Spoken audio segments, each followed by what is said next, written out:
And you gonna get off his corners? You gonna leave his people be? Or you the one that's gonna find yourself a new plug?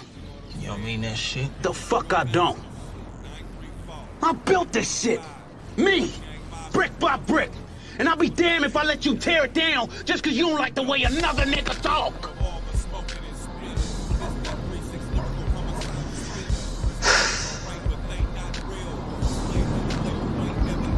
Drive, motherfucker!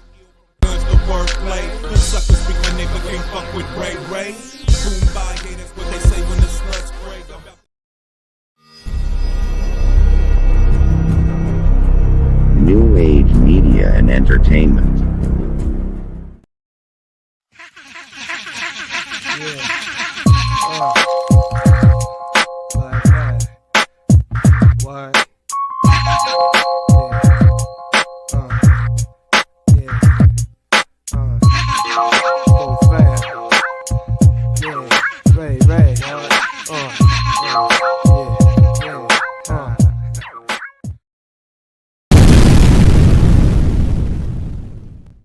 The reason, especially going through the vortex into the solar system and constellations, is the reason why they use A through Z, 0 through 9 and 0 in the solar system.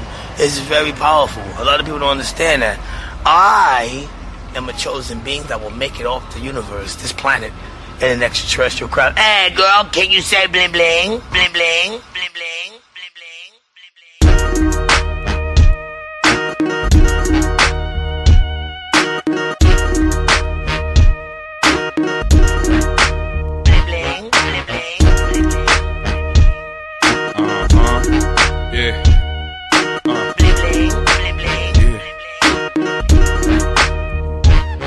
The game plan is economics. Crowds of coke, I rock it. Murder for hire, kill motherfuckers for profit. Swear to God, when I drop it, my album gon' be the hottest. Exclusive new shit in your stereo knocking. I place my life on stage in this hip hop hustle. Rap music's on commercial, they call it pop on the radio. Now who stole the soul? Now watch the music die slow. Lessons learned long ago when they stole rock and roll. The subject don't wanna touch it, fuck it. Right busted, these rappers lacking substance. Straight woozle for the public, I don't get it. I'm supposed to buy the man's album cause he got beat. Gang banging on beats while real niggas die in the street. You see Shakur was number one, had a death check the chart. You know one till someone kills your life, imitates art. Is he an actor in a part or does that man really live it? I guess it really doesn't matter when the DJ stops spinning. It's just everything in the game.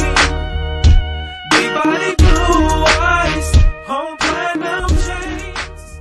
Hit my song on the radio, y'all niggas know. What's happening, everybody? Happy Friday, TGIF, and welcome to another episode of the PDXDOPE Live Podcast. And yes, I'm your host, Mr. Ray Nelson Jr., a.k.a. Petty Murphy, a.k.a. Double R, a.k.a. Rare G's, and let's get to it. We'll go ahead and introduce the panel. We got Petty as fuck in the building. What's cracking with you? What's up with it? Got your Mr. Jermaine Mason in the building. What's happening? You got it. And we got Mr. Ivory Mays in the building. What's happening? Man, TG. Woo. Let me change the music here. All right. What's happening, y'all? Can y'all hear me? Yep. Yeah. We What's can up? hear you. Niggas is acting like how my team act on huddle sometimes. Everybody quiet, ain't got nothing to say. Oh, wow. The niggas are sitting in the huddle like I'm going through all the stats and they just sitting there as quiet as I'm like, hello, testing 1, 2. You can't go in, you know, like what the fuck? You're going to hell. Yeah, for real. Yeah, I know. You're going to hell. Yeah. But you know what? I don't think so. I think God likes me. I'm gonna go with that for now until I be surprised at the end. You know? Yeah, roll with it. I want to go. Roll with it. Man, you guys been listening to, I don't know how much rap y'all listen to. I'm into it a little bit, but this whole J. Cole, Kendrick Lamar, and Drake beef been going on for the last few weeks or whatever. Now Rick Ross is involved and ASAP Rocky and shit. You been hearing about any of this? Yeah, a little bit. Mm-hmm. Yeah. What are your thoughts on that situation, man? Me and you talked about it a little bit last week, man. I mean, a little beef is good, bro. Look at Kumo D and LL Cool J and Ice T and LL Cool J. You know, these fools just I think they get real in their feelings, bro. They just need to leave it on wax, bro, and leave it at that, man. It's iron sharpen iron, bro. Stop acting like a little bitch. What you think, Jermaine? I think it's I mean, I think it's good for hip hop. The one thing is I do know that eventually, I don't know if it has already, but it's gonna start to get personal. It's already gotten personal. Hold on, we got Marcus O in the building. What's happening with you, brother? You hear me? Yep. Yeah, we can hear you. Where you at? Traveling? No. Turn your phone sideways. Uh-oh. Turn your volume up. Yeah, something going on with your thing. We can't quite hear you good. Is that better? You hear me now? Nope. It sounds like you're eating your microphone. Oh, pause, no diddy.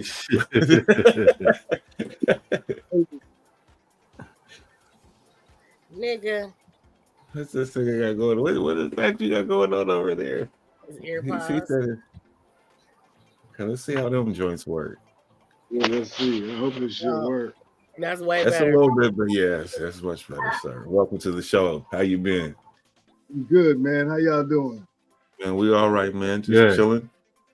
Friday, 4/19. Tomorrow is 4/20. Got a special treat for y'all. New music video, anthem, 420 anthem. My man's C. Anthony produced. They shot a video, and I gotta be a part of the video or whatever. The song's pretty cool though. But also shout out to the pre-roll queens from Pacific Grove. They're a product.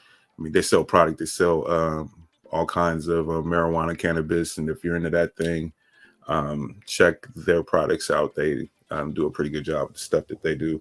I have family members that work there, and they're the ones that do handcrafted pre-rolls. So, yeah, you know, we're going to talk about that a little bit later on for the 420 holiday. But anyway, back to the Don. What are your thoughts on the whole J. Cole or the whole beef thing? You know, well, I mean, you know, they had from to what give, you know. They have to give Diddy a little break, so they had to bring up some other shit.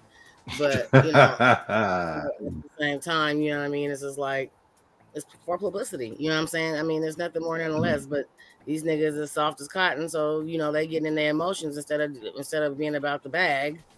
You know, they in their feelings and they tender and moist. No, I think like this though. I mean, Kendrick Lamar jumped out the window on the Metro Boomin joint, and he was pretty direct with his verse.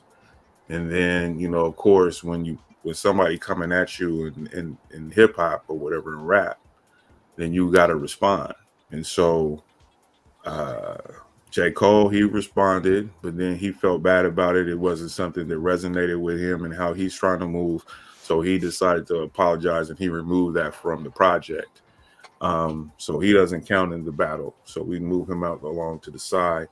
And then so it's Kendrick and Drake, so to speak. But then you have Rick, because Drake came back and Drake had something to say about everybody. He Uzi'd up the whole motherfucking block. You know what I'm saying? Like Drake came through. He was riding on niggas when he put his shit out, and I ain't even gonna front. I'm a Kendrick fan and all that, but he responded like, you know, he handled niggas the way he needed to. But you know, hold on real quick in the comments. We got Pam in the building. We got Ebbs in the building. We got Clyde Anthony Beavers. I see Anthony Beavers in the building. What's up with you, family? Yeah, we're gonna show you a new video that you got here in a little bit. We're gonna go ahead and continue to talk about this stuff. So anyway, Drake came back strong though. So right now Drake is winning this battle. Let's say you. Jermaine, what are your thoughts? Right now, Drake is winning right now. I would say that. Hopefully, it just stays. Like I said, I know it's gonna end up getting personal. So Claire here, right? I don't know what that's. He already said that nigga had a size a 7 shoe, nigga. How you Well, a I bitch? mean, I'm talking about like when you get to like talking about people's wives or He did that. He did that. He said in a line on the song on the push up song, he said I have some bodyguards with me, like Whitney, right? So that's Whitney Houston, right? But Kendrick Lamar's wife's name is Whitney. You feel what I'm saying? So it's a double entendre when he's saying that. You know what I'm saying? That's a shot. You dig what I'm saying? So it's like the gloves are off. Drake, he said he told Metro, shut your bitch ass, he said shut your hoe ass up and make some drums, nigga. I mean, honestly, I think that I think for everybody else, I think that it's gonna help them for the moment. As far as just with going at Drake, but that shit gonna die down. Ultimately he gonna keep doing what he doing. Right. Because that's just he locked in. So his record sales ain't gonna hurt. You know what I'm saying? So everybody else is gonna latch on and be like, fuck him, and and so now people gonna want to tune in to listen to what people got to say about it. So for everybody else, it's a play. It's a money play. So is he unbreakable? I mean, beatable at this point. The level that he is in his career, Drake. I mean, I think that he's an artist. It's like he's a hybrid artist. So he's not just like a rapper, and right. he's not in today's climate. It's not like, oh well, you ain't hard, so we ain't fucking with you. You know what I'm saying? Like it's different than. Amberly, she's in the building. She says she likes how Drake apologized. So Ronaldo in the building. Go ahead, Jermaine. My bad. But yeah, I just think in today's climate, the consumer don't care about none of that. They gonna keep buying the records that sound good. That's all they care about. Right. So hip hop is just not like a minority thing. It's a global thing. So when you have that, people don't care about beef shit or oh well, who's this, that, and the other. They like Drake for what he sound like. Mostly women buy his album. You think they care about this shit? Shit. I'm saying, like, they gonna continue to buy his shit. You know what I'm saying? Like, they've been buying his shit. Right. He got a major machine behind him, so it's gonna be what it's gonna be. I'm not a Drake fan. As a woman, I'm not a Drake fan. Me neither. I just I can't deny that he's successful in his right, but he just doesn't move the needle for me. And he pops on my radio, and I'm like, station change. Yep. Change. I haven't figured out what it is. His voice irritates me a little, maybe. I don't know. I feel some animosity towards the Canadian. Well, there's a lot. I'm just not a fan, but I can feel every bit more of what you said. Yeah, I agree with what you mean saying. He just doesn't move me. Says, I like how J. Cole apologized. Pam says, I didn't think Drake had it in him. Anthony, what's up, my people? Then Amberly says again, regardless of the sales, J. Cole shows how it's possible as a man and a human being that it's okay to verbally apologize. Okay. She's feeling J. Cole right now. She ain't hating on him. Drake came back with the Pretty Boy Chronicles. Oh shit. And then and Rick Ross fat ass just trying to stay relevant with them long titties. Well, no, he said no. Why? I just need the visual. Listen. Oh, go ahead. What's up, Taj? Go ahead. Have y'all heard the diss track from Rick Ross? Yeah, I heard it. It was the titties is long. It was cool, but Rick Ross, Drake said something to him. I mean, kind of jumped in and popped shots. He caught shots, nigga. He just got to respond. This is hip hop.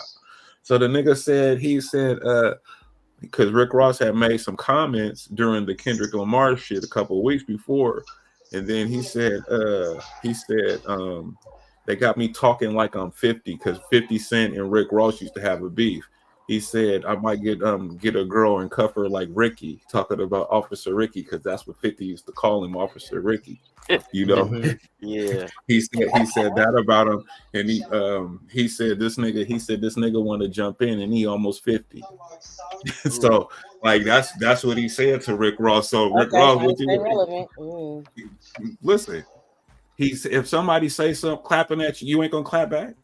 Yes, Just so simple as that, huh? You're not gonna clap back? Yes, I am. Okay then. Okay, that's all that was. Touche. But Touche. oh, shit, that shit was horrible though. I mean, I don't know what you think about that diss track though, Renal, since you brought it up. I like how Rick Ross called him white boy. You like that, right? All through the. Man, that shit was corny.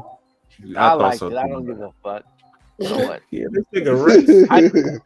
I don't care. He said, "White boy." Yeah, I thought it was funny.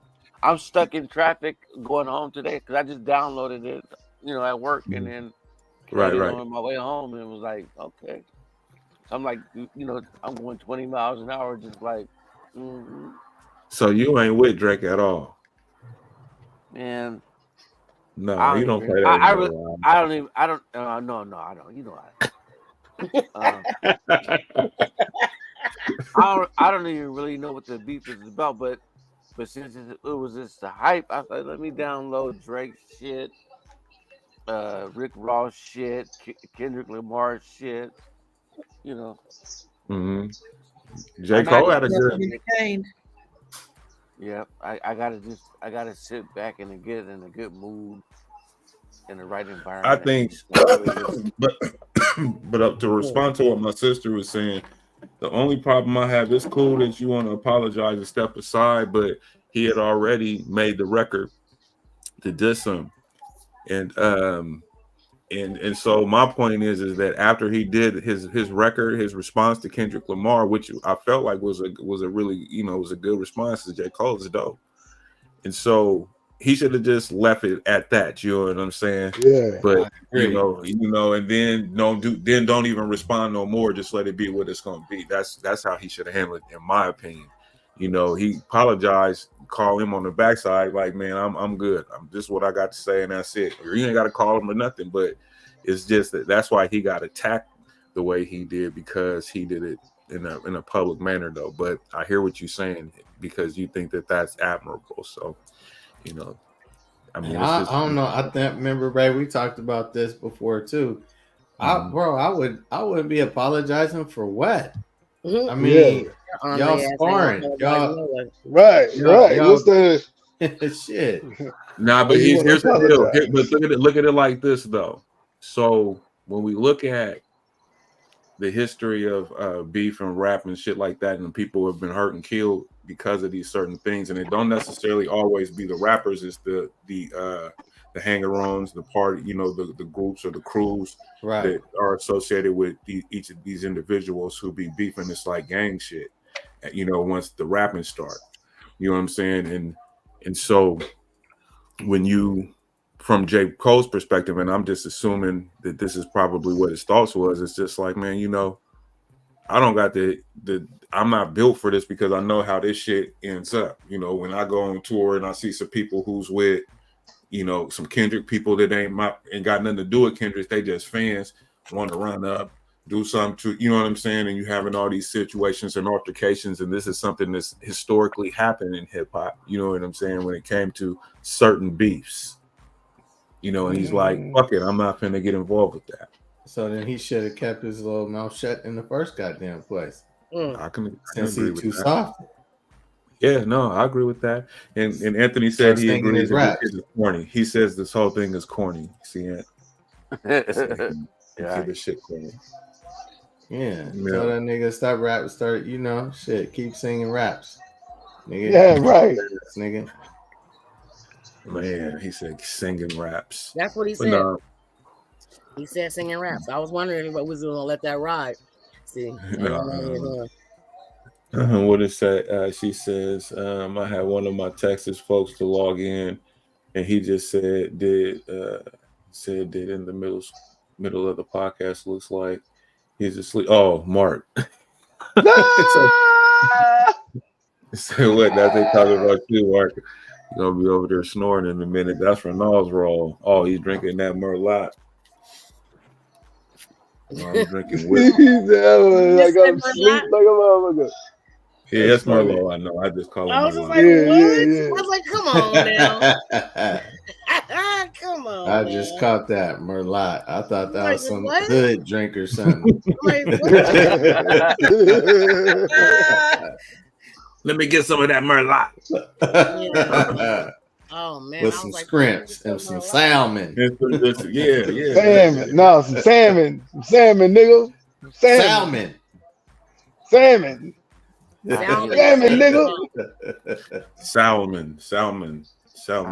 I hate when y'all put Yeah, but if you're gonna have some Merlot, you gotta have salmon. You might as well have some salmon. Shit. Not salmon. What is it, caramel or caramel? I mean, which one? What are we talking about? Caramel, nigga. Caramel. Caramel. Mm-hmm. Caramel, nigga. Yeah, well, you can call it anything. Caramel. Caramel, tomato, nigga. So check this out, y'all. In the city of Portland, so we'll start with some Portland news. So in the city of Portland, the case was dropped against a man who allegedly smashed a 34-pound rock on a woman's head outside a Portland mental health center. God damn. That shouldn't be dropped for nobody. Man on man, woman on woman, woman on man, man on woman. No. 34 You got a headache right now. 34 pounds. Boo. We got on that one. What'd you say, Claire? I was about to say, how do you even pick up 34 pounds? But I guess 34 pounds ain't, that hard to pick up. That's a lot of weight. Big guy too. He's a big guy though. He could have did 60 if he was around. Well, and if he's enraged or whatever on one, I get it. But... Well, they're trying to ride with mental health. So check this out though. So he said a man. You don't get off for that. So, check it out. So a man who allegedly said he was going to bash a woman's skull, then 2 weeks later allegedly smashed a 34-pound boulder onto a woman's head moments after being released from a Unity Center for Behavioral Health, cannot be criminally prosecuted. Are you kidding? So Dwayne Anthony Simpson's case, this is the name of the guy, it was dismissed last month. So last month in March it was dismissed. So he's out on the streets, and when he feels like he wants to smash a woman's head with a rock, beware. But anyway, Multnomah County Circuit Judge Nan Waller determined that after more than a year of mental health treatment at the Oregon State Hospital that aimed to restore Simpson's mental fitness to the point that he could be criminally prosecuted, Simpson was still determined to be mentally unfit and that the case must be dropped because a federal order wouldn't allow him to be treated at the hospital for longer. The federal order, known as the Moshman Order, set a time limit of 1 year at the state psychiatric hospital. Damn. So, makes no sense, man. I mean, so he just don't get no time. Like, he literally could have killed this woman. Who knows what type of injuries and things that she's dealing with now after the fact that she's got hit with a boulder in her head. Right. Well, she fucked up. Yeah, I would assume she would be. For the rest of her life, probably. Right? Like, yeah. She's going to have long-term repercussions for that. Yeah. Yeah. Not a rock, but a boulder. Right. Absolutely. Yeah, and he said 2 weeks prior to it happening that I'm precious. Man, listen. Yeah, that's what he said. Had a premeditated plan, bitch. I'm gonna go in here and get this little crazy help, and I'm gonna come out and I'm gonna fuck you up.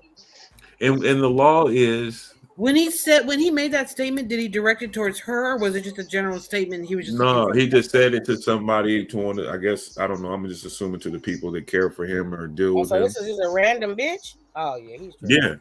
Yeah. So he's just like, I just want to do this. I'm FYI, I'm gonna do this to somebody. Damn.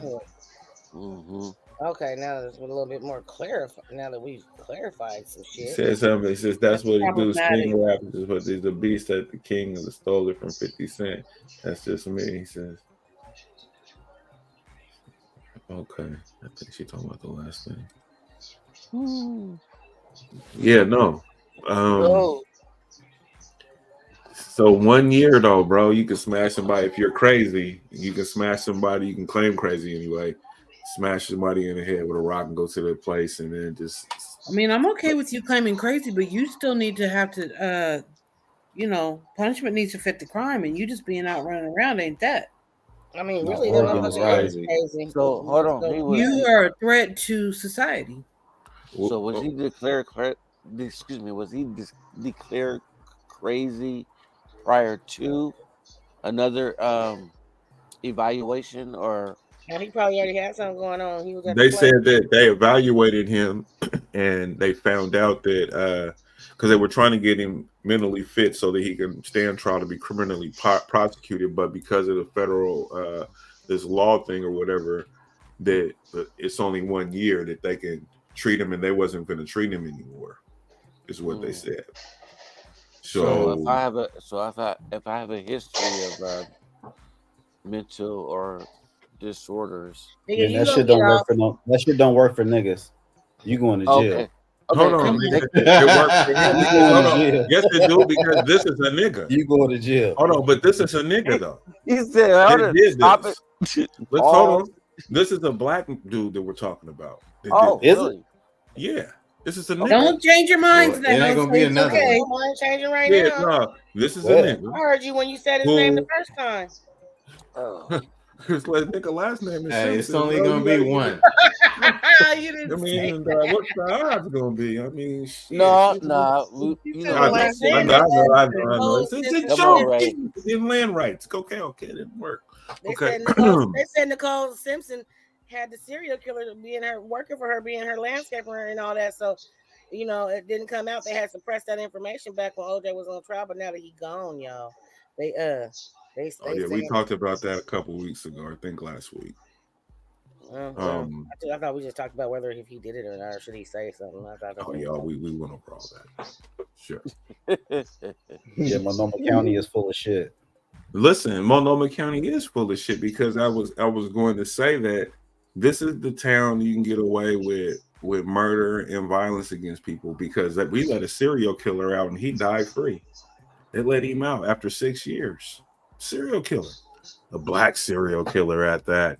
And he was walking the streets in Oregon, and I didn't even know this nigga was free until I found out that he died. And they said he died at his sister's apartment. Down the street from me and Renault. What'd you say? Down the street and around the corner from me and Renault. Ain't that a bitch? Yeah. I'm just saying though, right? This motherfucker, he killed 4 women that they know about. And he was able to walk. He could bash him up. He got out and start killing more. Who knows, bro? Who knows? I mean, but shit, they said he weighed under 100 pounds when they found him, so he was sick. He was probably dying or something. Who knows? I didn't really dig that. How old was he when he got out of jail? He wasn't that old. He was old. He was around 2. He did only spent what, a year and a half in jail? No, he did. He was in there for about 6 years. I'm going to say. Remember, they were holding them. Yeah, they were holding them, and they didn't have the evidence because these was old killings. Because Elijah's cousin, one of his cousins, was one of the victims. Right. Remember in the house down the street on Going Street on our block when we was in that neighborhood, bro.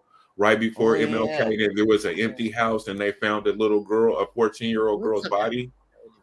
They found it right down the street from our house, bro, from our neighborhood, nigga, ongoing.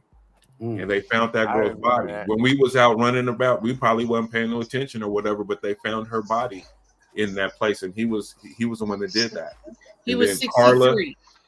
And then Carla's her cousin, they found her over on the Going Street over there by where it goes down to where UPS, the overpass. They found her body over there, killed her, and then a couple other women that I don't remember their names, bro. But they caught him for it, we covered it on the podcast because that was early on in our venture, you know, is doing this podcast. And then about a couple years later, nigga, he was out. He was saying, like, seriously, it was the craziest shit, man. It was the craziest shit. He was 63. Yeah. And that ain't old. And he got he spent most of his life on the street killing bitches.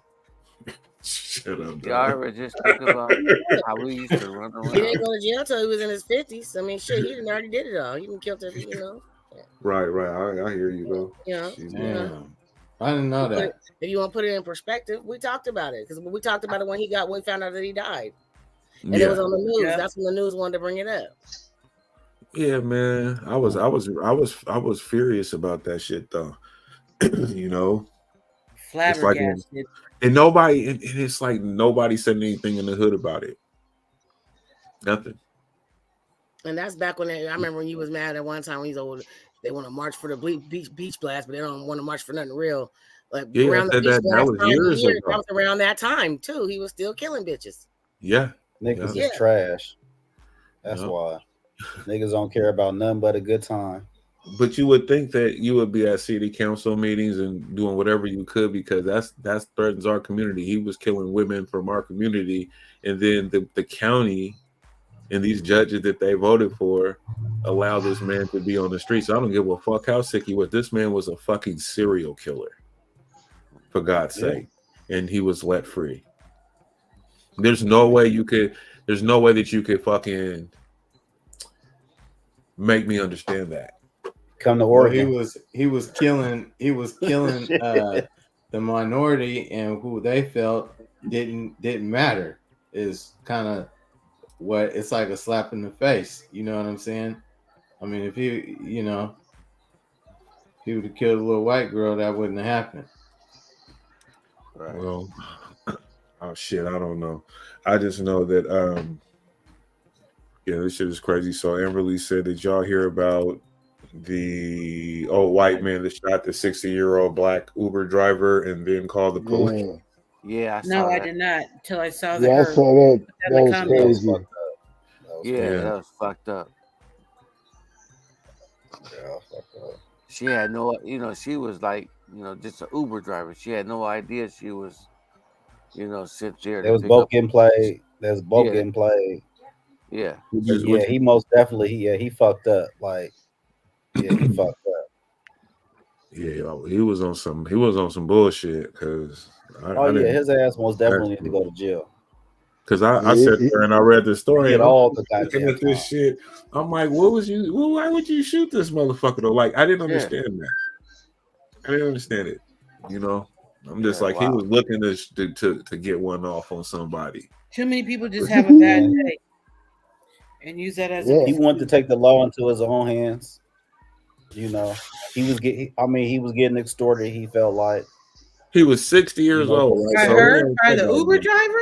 He was getting extorted by the Uber driver? It was some motherfuckers trying to. Yeah, go ahead, Jermaine. Yeah, it was a story. So, like, they had called him and told him, like, a family member was being detained or whatever, and he got to come up with a certain amount of money or they going to kill him or whatever. So, and what they did was they sent the Uber driver over to the house to pick up a package, which the package was supposed to be the money or whatever, and the thing. So the Uber driver didn't even know what was going on. You know, she was just going to go pick up a package, and he thinking that he getting finessed, right? And he thinking he getting finessed. You know what I'm saying? So he pulling out on her, like, and she like, oh, hold on a minute, like, you know, what's going on, like, you know, and he ended up killing her, and that was the whole story. You know, behind it. It was a fucked up situation. Whoever sent that Uber driver, their hands are dirty too. Oh, absolutely. They're gonna get charged with that murder. That's what's gonna happen. They're gonna get charged with it. The dude ain't not gonna happen. With old white man, his ass need to go to jail. They're gonna put that. They're still gonna live on his conscience. Yeah, he ain't gonna never live that down. But if there's any truth to what Jermaine just explained, or what's the backstory to this, then that sounds to me like they will get him off because he, didn't know he might get some sort of charge, but it ain't going to be, it ain't going to be a murder of my man one or anything like that. You know what I'm saying? But whoever set that shit up, if it goes deeper than that, then they're going to get charged with that. Cause that's what happens in a robbery. If you go on a robbery and you rob somebody and like say you niggas came to rob me and I killed one of the niggas, right? When the police get with the dude who was in on that robbery, they charge him. They're going to charge that person with the murder of his person he went with, and that happens. That's how they do that shit. Yep. Real talk. So, yeah, I don't know, but damn, I mean, if that's the story, man, I could see that happening, but yeah, I don't know. I mean, I need to hear. I'm definitely gonna have to look into that one because that's because to me with him it's just like, okay, you still was taking the law into your own hands, right? That's what he thought what was going on. So regardless of whether or not he felt he was getting played or whatever the case may be, still lawlessness. This lady didn't come over here with no gun. Why he didn't call the police to begin with? Exactly. If the Uber was coming to meet them and do all this stuff, yeah. So yeah, he could have held her. I hear you. I hear you. Yeah, I hear you. Yeah, if that's my mama or nigga or my auntie nigga, trying to make an Uber run, nigga, and she end up getting gunned down behind some bullshit like that, nah, nigga, you got to go to jail, nigga. Fuck that. I'm saying, like, ain't no getting off. Nah, you can't get off on that. Yeah, nah, I agree. Yeah, I agree. It look like he gonna spend the rest of his. What'd you say, Mark? I was just saying, it look like he gonna spend the rest of his days in jail anyway. He ain't got too many more. What you say, Ivory? If you over 50, 60 years old, if you get more than 5 or 10, nigga, it's a death sentence. Man, damn near. You living on borrowed time. Basically, you gonna age quick. Oh yeah, you gonna age real quick, nigga. You gonna be up in there, nigga. Everybody gonna be and at that age, man, that's when your friends and shit is dying and your family and shit. You know, your kids is getting old, starting families. Your grandkids is crying and scared of you when you get out. Thinking like, they ain't gonna want to fuck with you. You're gonna be a killer. You're gonna be a burden on them when you get out. Jail is a young person's sport. You're gonna be trying to live in one of your partner's garage or some shit, nigga. Man, like you coming out and doing shit. Nigga. What did you say, Jermaine? Jail is a young person's what? It's sport. A young person's sport, man. Like if you gonna go, you might as well. You better go when you young. You're 20s, nigga. You're 25. Man. You get 10. You get out at 35. You still got a lot to live for, brother. You're going at 35. You get out at 45. Huh? I don't know. You going at 45. Get out at 55, nigga. You on somebody's couch surfing, nigga. You a problem. Bro. I'm not doing nothing. Nigga. I'm not breaking no crimes. I ain't doing no crimes. Man. Yeah, man. Fuck all that, man. Yeah, but like right now at this age, I'm 52, nigga. Ain't you, bitch? In 10 years, get out at 62. It's over. It's over. I'm gonna might as well eat the 9, my nigga. Fuck that. Oh man, do the Lord's work, nigga. What you talking about, nigga? I could not do it, bro. I couldn't do it. People put themselves in them situations all the time, and they don't understand, man. They around here committing crimes until they find out what kind of time is holding over their head. You know, the craziest crimes be when the dudes, when the girls break up with the dudes, right? And the dudes just lose it, and they want to kidnap, they want to kill the bitch, the kids, they because she don't want to be with you no more. You already, nigga, like 7:30. She figured it out. It's too late. She should have been fucking with you in the first place. But anyway, I'm in love, whatever that is, and his nigga flips the script, man. I don't understand how niggas be going all out like that, though. That's the wild shit right there. And they can't control their emotions, man. Like, listen, I don't think it's working out anymore. I don't think it's working out anymore. I don't think we, and then like, that y'all They like, no, fuck that. It ain't over until I say it. So this nigga calling, every nigga, you get 100 text messages. He's showing up at your work, parked in the car, watching you and shit. You know what I mean? I know some men, nigga, that's done that. Hey man, and then these nigga. dudes is around here crashing out, messing with these women, and they were like, "Well, was you fucking with somebody?" Yeah, man. Well, we just broke up, but this, that, and the other, and dudes be messing with these women and not understanding, man. These niggas that they just broke up with, it ain't over to them. No, listen, right? They still together. She broke up with him, but he ain't broke up with her yet. That's what's going on. You know what I'm saying? You show up and they knocking on the window and all, nigga, being in those type of situations is not cool. Nah, bitch, you ain't even been to what you talking about? You coming over there? Nigga outside, yeah, but shoot everybody up in the house, man. That is crazy to me. But yeah. And the extent people will go to and what they'll find out about you. Nigga, I remember I found out some shit about my partner's man and he crashed out on the bitch and I was like, oh my God. I was like, I couldn't believe it. You know what I'm saying? Like, no matter, he crashed out. Listen, I mean, my heart's been broken before. I'm a man. I can sit up there and be honest about my life, throughout my journey though. But the shit, there was no way I could ever do any of these things, bro. And when I heard it, I was like, oh my God, bro. Like, this is crazy. It was like TV type shit, nigga. Hold the bitch hostage and all that type shit. Oh, nigga. Yeah. I don't know you no more. Yeah, you're X'd out of the circle. Yeah. Listen, bro. Jermaine was like, nope. But you know what? I feel Jermaine on that. Sometimes you find out some things about people and you're like, we will not be associating anymore. So let's check it out. It gets crazier.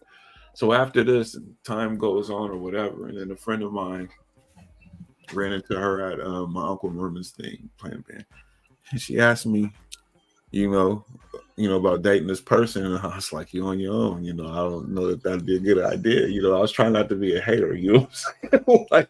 But anyway, so after that, she went for it and it didn't go well, and then she was like, why you didn't tell me he was like that? Right. You're talking about not going well is different than somebody being like completely like, woo. Yeah. She was like, why you didn't tell me this nigga's fucking insane? You know what I'm saying? Like, I was like, bitch, I tried to tell you I didn't want to be a hater, I didn't let the nigga live, he might change. I don't know. So here's what this means. If your homeboys don't say to you, or the men in your life who you're close to, your brothers, your cousins, whatever, they don't say to you, man, that's a good dude, he's solid, then maybe you just shouldn't date him as a woman. If they know him and that's not the feedback you get, then maybe you just shouldn't date him. Yeah, but Claire, y'all know, man, y'all hard-headed, man, so y'all gonna do what y'all want to do anyway. I've actually listened. I listened. You're right. Okay, right. Y'all maybe you, but y'all ain't gonna give a fuck about what nobody say.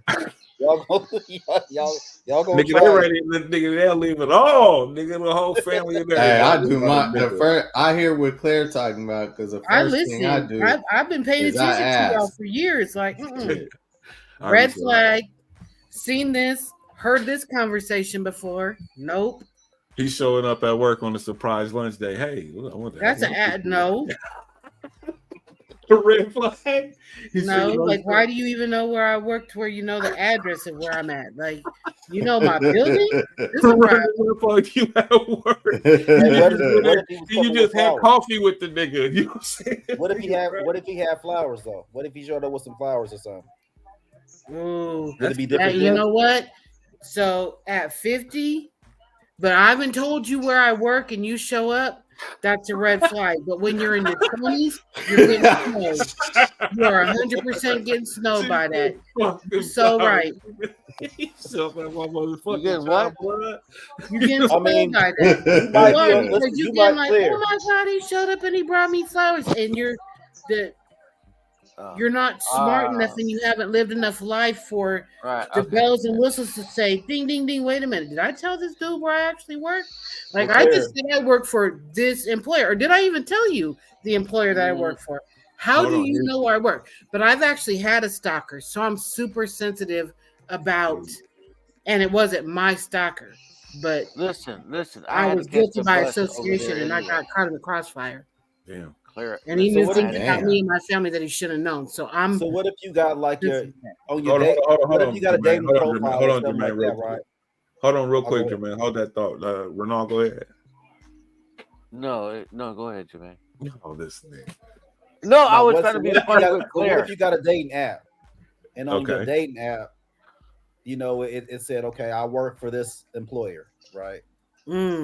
So, in on most like social media platforms. So process of elimination. Now, me as an individual, I don't do the dating apps.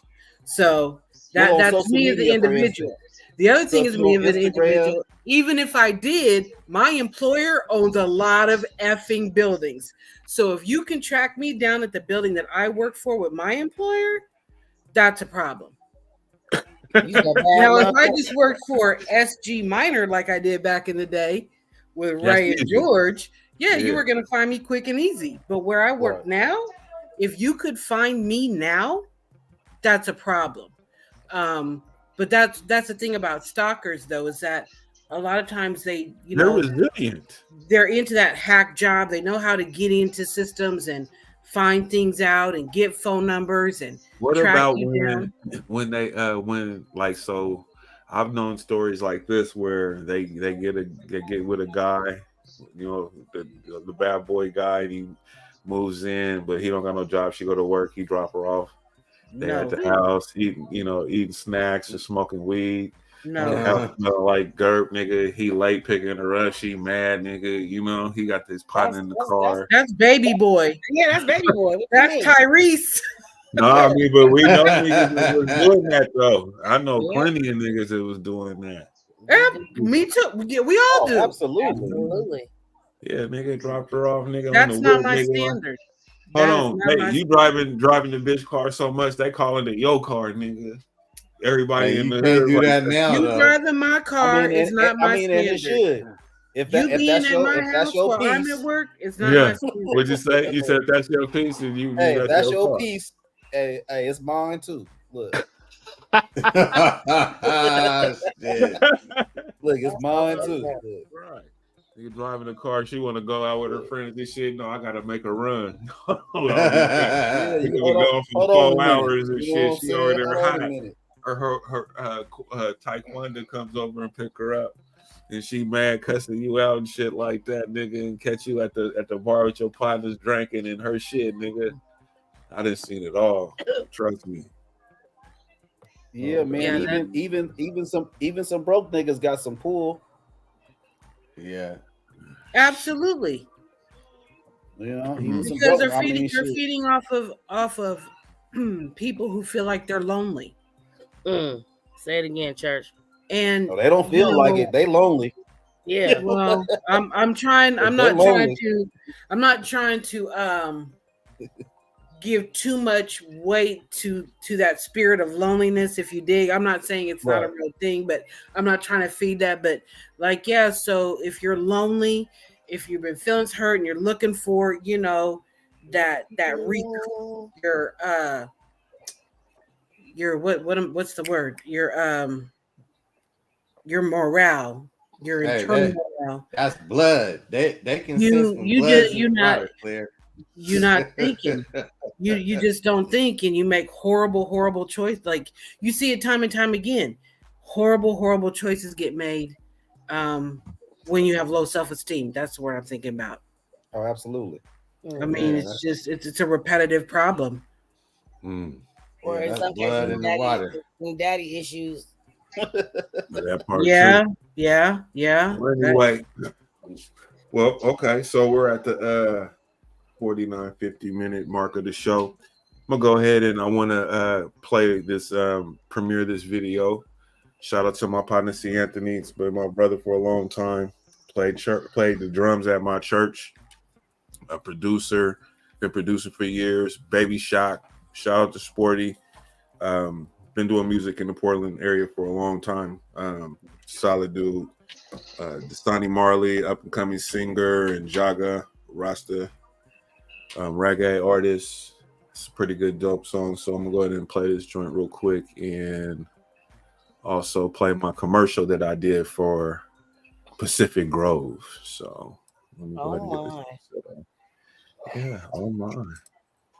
Can't wait. Yeah, you respect my greatness since you made me do it. 420. It's your man, Double R, aka Ray Ray Ageism, and you're listening to 102.5 on your FM dial, the PDXDOPE Live Underground Radio Show. We got a brand new smash hit. It's lit tonight. Connie Marley featuring Jaga, produced by the legendary C. Anthony B. Now roll up some blunts, them bongs, and let's get high to this 420 amp. Let's go.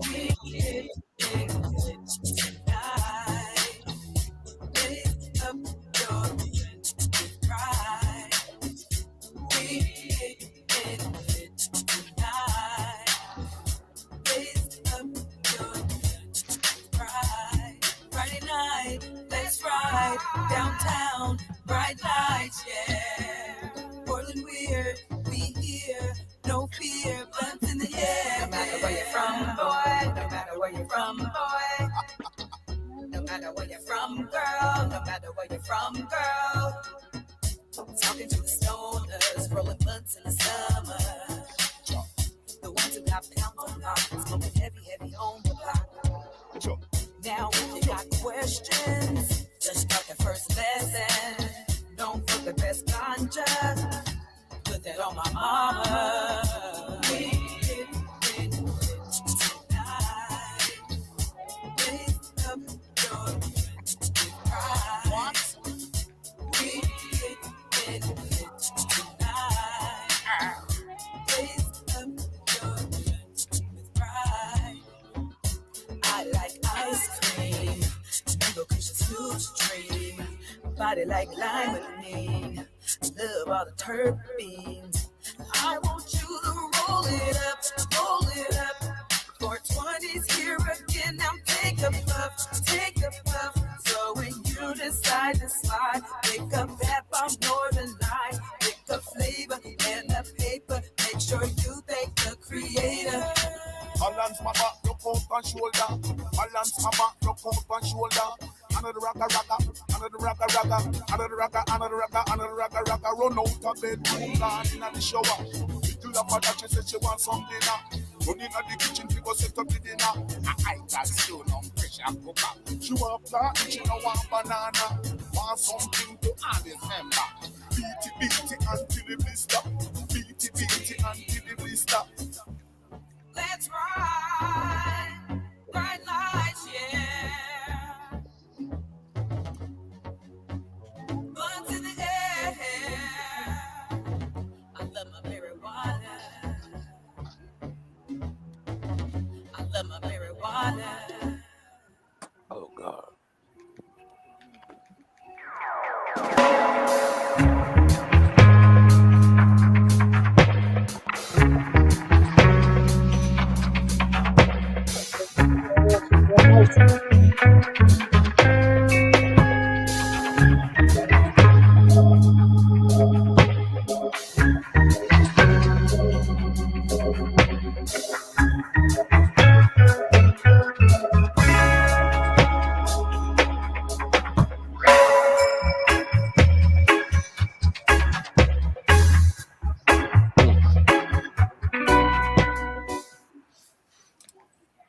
And we are back. What'd you say? Look at your Marshall. Oh, right on. Thank you for the Little Marshall, look at him go. Shout out to my man C. Anthony B. Shout out to Dasani Marley. Shout out to Jaga. Shout out to Elijah Hansen, who shot the video. A good time working with them. C. Anthony, yeah, right on, man. Nice beat. Good work. 420 is tomorrow, though. And we will get to see a fight tomorrow between Ryan Garcia and Devin the Dream Haney. And we finna be watching the man smoke him. No, he had it first. I thought that Devin that you guys got it from. Took my baby name. Yeah, they spell their names the same way too. By the way. Well, I don't even. This first I heard it is Snicker. Oh well, he's good. So he's carrying the name well. All right. And he's younger than Jamari. He's a baby. Yeah. You know, he's a kid. He's a stinker, but But he good though. He's real good. What time is the fight? It is a prelim start about 5 or 6 or whatever. LaShawn is having a fight party, so I'm gonna go over there. He's expecting people about 7, whatever. So I'm gonna probably be over there a little earlier than that because I watched the prelim, so that's what I'm gonna be doing. I can't wait though. I want Devin to punish this nigga, bro. So Oregon's minimum wage increase takes effect in July. You heard about that, Claire? Yeah, but I feel like it takes so long for things to take place that you hear about it passes, and then time goes on. You're like, oh yeah, that was a thing. I'm not anti that. But I do understand that everything has a domino effect. But that being said, I was listening to this podcast that was talking about the domino effect of inflation, right? And that there's multiple ways to handle inflation. And since like the 80s and 90s, we've only dealt with it one way, but there have been other ways in the past that our country has dealt with inflation. FDR dealt with it one way, Nixon dealt with it another way, and these are ways which other countries have dealt with inflation. And so I'm kind of just irritated with our government and its inability to be creative and think out of the box and just allowing things to continue to mount, right? Because everything's a snowball effect, right? People get wage increases, so they feel like they can live. Now because people have gotten wage increases, utilities and everything else goes up, and it's just this vicious cycle that's never ending. But when FDR was in office, he issued like coupons, and so it did not matter how much money you had. It didn't matter what you did or didn't make.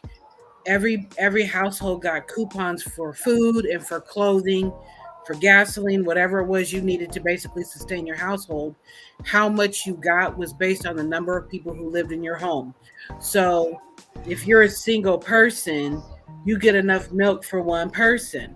If you have a household of 5 people, you get enough coupons to sustain your household for milk for 5 people for a month, right? So, and they maintained this until the money balanced itself out. Nixon, he capped everything. He said there will be no more rate increases on any goods, period, point blank. Not on foods, not on utilities, not on clothing, nothing. And at the same time, though, there will be no more wage increases.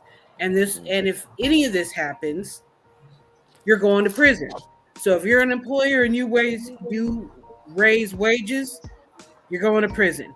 If you are a retailer and you raise your cost of, whatever it is, you're going to prison. And I guess apparently it worked out because nobody wanted to go to prison. And it stayed that way until the cycle just balanced itself out and everything, found its space and people could go forward. When Reagan came. Well, that was before Reagan. I know, but I said when he came, that's when shit started to switch up. Anyway.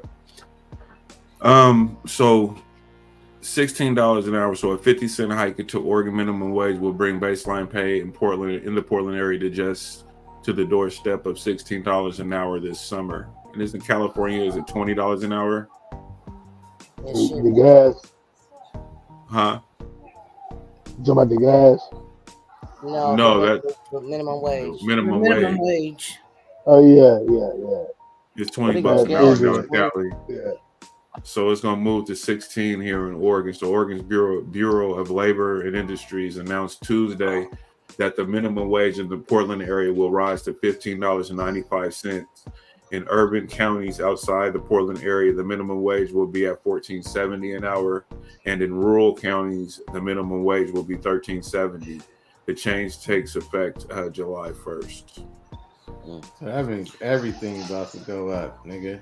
Yeah, right, the domino effect. But you got to think about it. You've got PG and all these utilities going sky high, so the wage increases are in a domino effect so that people can recoup and feel like they can sustain life.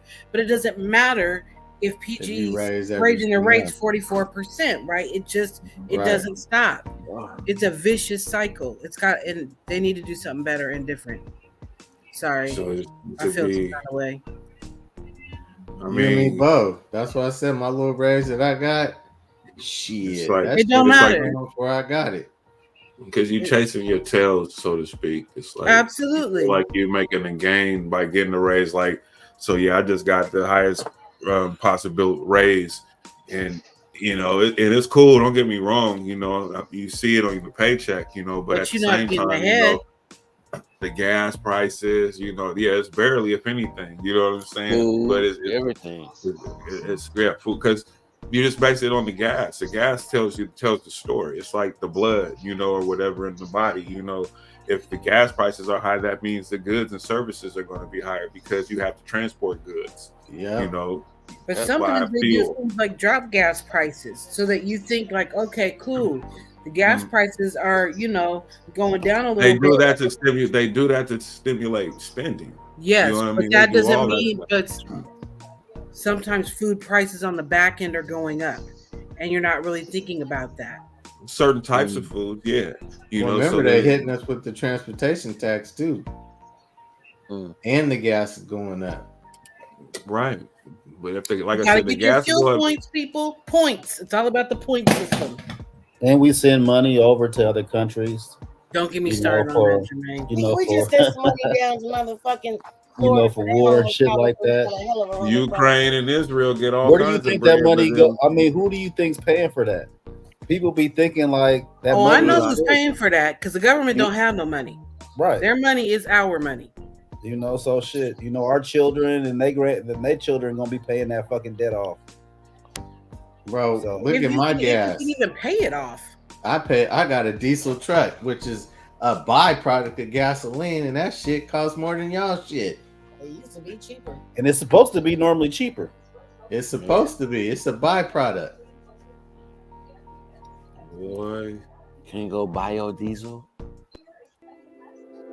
But they know the diesel trucks, they gotta have the diesel. What the fuck else is the other option?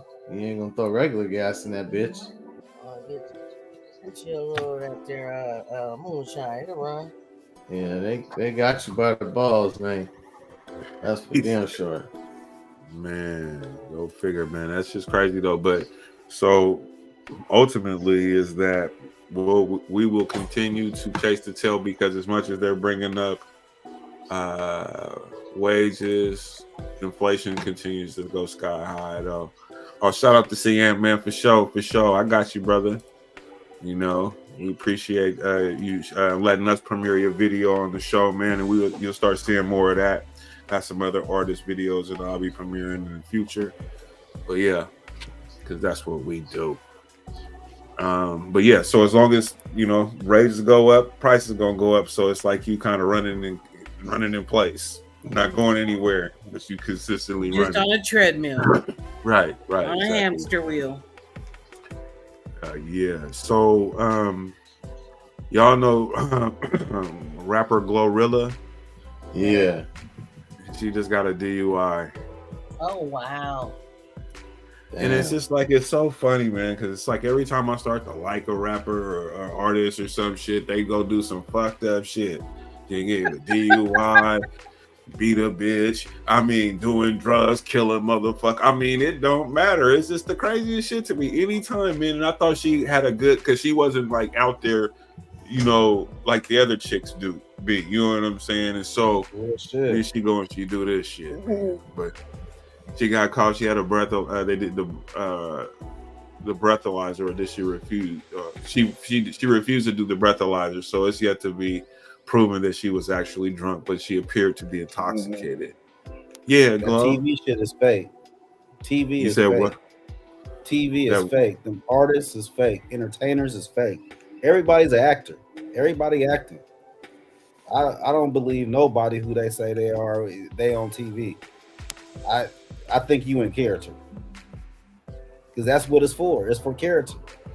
Entertainment purposes. So, you know, She I mean, said like she asked the police. Educational purposes.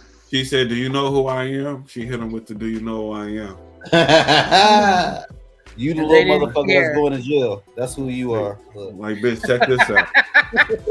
I like your song and everything, but I don't give a fuck. Let's go. Your little ass going to jail today. Yeah, well, you going to well jail. if you're smart, you would deny whatever that test and get a blood test. She's you're still going to jail. No, well, you're going to go, but at the same time, by the time they take your ass to the hospital and all that, to get the blood, to get the warrant to get the blood test. Yeah, so now you didn't, time has passed, so the results are going to be a little bit different. Yeah, and so this is what they tell you. No, this is what they tell you. A DUI lawyer tell you like this: when you get pulled over for that type of suspicion, whatever it is, you say no to the breathalyzer. No. You would prefer to do a blood test. That's what they tell you to tell them, and then they'll arrest you for felon. Then they'll arrest you for suspicion of drunk DUI or whatever. That's fine. And then you go to court, and they have 10 days to press it or whatever. When you get your blood test or whatever, and a lot of times if it's like on the line or something like that, that people beat that by doing that. So instead of doing a breathalyzer, they You would say, be better off on a blood test. On a blood test, yeah. And what if they say, well, we don't do that? No, they're going to do it because you're going to go to jail anyway because you're refusing to take the breathalyzer. So you got to go to jail, and then they have to take the blood. If they don't, then they got to drop the case. They can't charge you with it. So that's allowing you time to get your shit down, basically. Yeah. And a blood test is more a blood test. You did. We're confirming. Oh, relax. Oh, you welcome, Mom. You welcome for the Pacific Grove commercial. I thought I'd add that in there. I went online and found some of the artwork and the stuff from y'all's website, so it was fun doing it. So I'll send you the clip of just the part of the commercial stuff for you, so you can share it on your page if you want. So I'll get that to you. I'll send that tomorrow morning. But yeah. So yeah, get them Glow. She got the DUI. She's 24. She's a youngster. I hope she gets it together. I kind of liked how she would carry herself. She wasn't too ratchet, looking. But this is not a good look for her. I don't like that. I need her to tighten up. I just seen her on Shannon Sharp show, and I was like, oh man, shit, it was great. It was a cool interview. I liked her. How she carries herself, and bitch, now you get DUIs and shit. What's wrong with you? You know what I'm saying? Like, get a driver, bitch. You know what I'm saying? You got too much money. Being a nigga. Look. You know what I'm saying? You got too much money. Why are you even drunk driving? If Well, you I tell got you that money don't be meaning nothing, bro. Money ain't gonna change you in that way. It's not gonna change you in that way. You gonna be who you gonna be. Agreed. You just got more. You just gonna have more money. Like, okay, fair enough though, but it's about decisions that we make though. Like, I mean, so I don't know, man. 24 years old with some money. Yeah. That come from rats and roaches. Back to being, you know what I'm saying? Like, for real though. You ain't lying. He said that. You know what I'm saying? So yeah, she done came from rats and roaches, and then bro, like, they young, early 20s. We've been there. Like, she doing the most. She just on TV. She just on TV. That's it. Got a DUI. I know people that got DUI. That would be the worst. I would not want to get one of. Ooh, that would be worse. That's the worst, man. They get a DUI, nigga, and then people find out. And they be whispering around you, nigga. You get hot around the neck because you can't really say nothing. you got pulled, nigga. Your license suspended and everything. Woo, that's terrible. That has to be the worst, bro. Or have to blow in the machine. My peoples had to do that shit. I couldn't do it, man. That is a tough deal, bro. My nephew got to blow in the machine. Yeah, that's a tough thing. Oh, he got the thing in his car. Yep. Oh man, it'd be sounding like the police in there, man. Doing all this buzzing and beeping and shit. I'm like, hold on a minute, camera and shit in there. Man, bro. Sometimes he got to do it like twice and shit, bro. I'll be like, listen, man.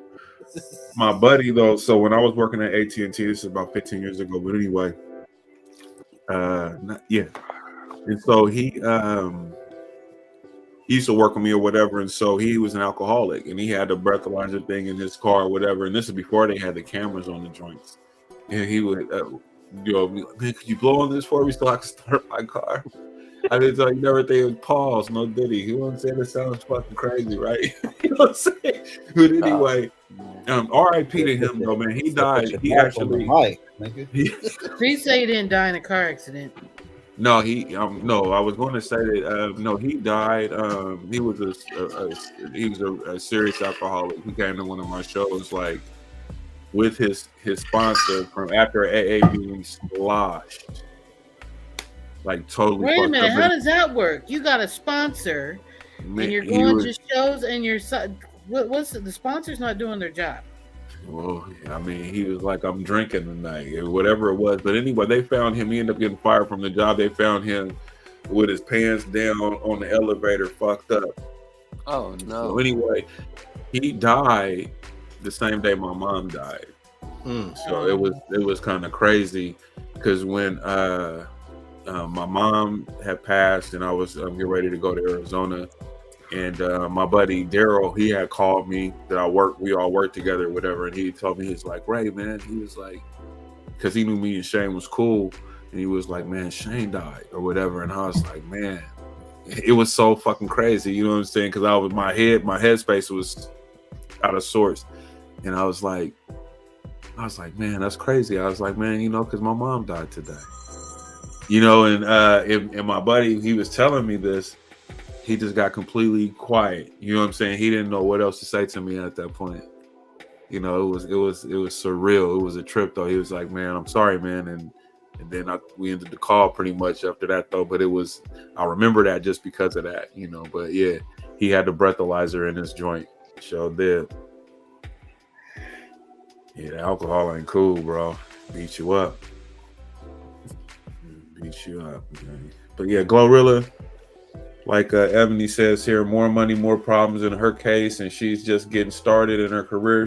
Hopefully it's a wake-up call. 24 years What happened old. to her? What happened to GloRilla? She got a DUI. Nigga, what you been doing over there? Talk about this shit. That's all we've been talking about is this GloRilla. This nigga just saying what we talking about. No, I said, what'd she do? Yeah, I just you told me. That nigga's on that Merlot nigga over there. Nate said, "What's up?" This nigga said Merlot. Who did? Nate. Is he in the chat?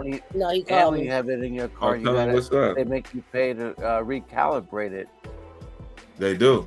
Yep. Mm-hmm.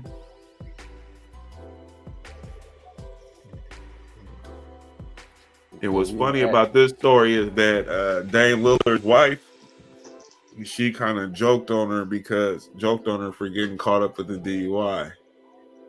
Oh yeah, because she was trying to get that Dame.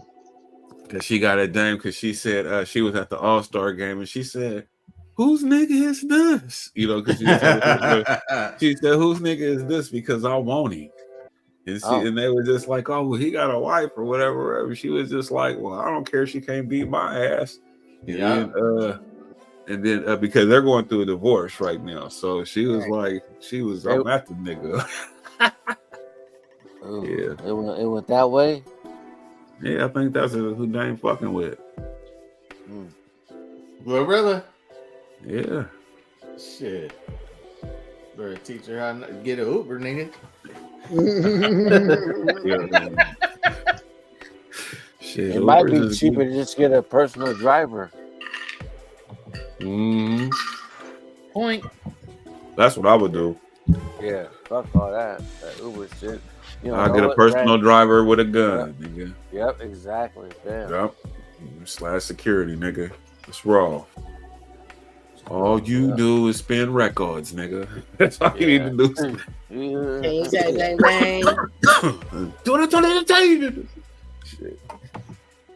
You run the risk. You don't know. You know, just like the 60-year-old, or excuse me, the 46-year-old black woman that got shot by the old man. You know, or I'm just saying, you never know who you're gonna be fucking around. Do you guys ever see those videos where the Uber drivers have like unruly passengers and they be drunk and shit, don't want to get out the car, and I be seeing how patient they be, and I just be like, I couldn't do it. I couldn't see you doing it. Nope. Yeah, I know you couldn't see me do it. Because nigga, I would drag me. I'm not getting out of anywhere. I'll be like, bitch. This nigga's gonna smash on the brake. He gonna make you bump your head on the back of the seat, and then he gonna pull your ass out the car and get the fuck out. Bam, bam, bam. Thank you. Give me stretch the motor, and then I'm gonna be like, fuck Uber. Give me my last check. Did you see the video of the teenage girl in the classroom that took the teacher's phone? No, that's an old video, but yeah. So I'm telling you, I told my friend, I said, you can always tell who ain't been disciplined in the home. So this girl repeatedly has her phone out in class. Okay. So the teacher takes the phone, right? Like I've asked you more than once not to have your phone out during class. And she slapped you. No. She goes and she somehow, at the point that the video cuts on, at the point that another classmate starts recording, this girl is now taking the teacher's phone. And she's taller than the teacher. So she's holding the phone up, right, in the air. And the teacher can't get the phone, right? But the teacher, you know, is doing what the teacher should do, right? She's like, no, I'm not giving you your phone back. You've been disrespectful. I will give it to you at the end of class, but I need you to give me my phone. And the girl's going, I'm going to smash your phone and blah, blah, blah. The security lady comes in. It's like, what's going on? So they must have been loud enough that you could hear it outside the classroom. Security lady comes in.